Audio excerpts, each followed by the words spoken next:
Hello friend, જય માતાજી. કેમ છો બધા? આઈ હોપ કે તમે લોકો મજામાં જશો. હું આજે આવી ગઈ છું મારી વાડીએ અને આ છે અમારી ભેંસ.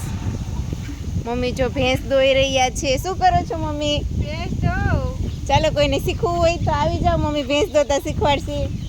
હા, શીખવું હોય તો આવજો.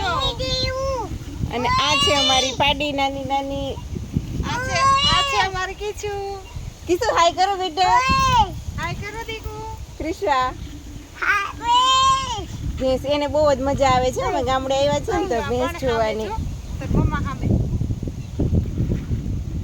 હાય કરો બેટા. જો મને તો ભેંસ દોતા નથી આવડતી, હું શીખવાની છું, પણ મને લાગે બહુ જ ડર. પણ ટૂંક સમયમાં હું શીખી જઈશ એટલે મમ્મીને સારું, પછી હું દોઈ દઈશ ભેંસ. કા મમ્મી, હું શીખી જાઉં તો તમારે કેટલું સારું. પછી કે હું થોડી દોયા જ કરીશ. હોવું તો હવે ને ભેંસ ને તો પછી હા, પણ મને છે ને બહુ જ બીક લાગે.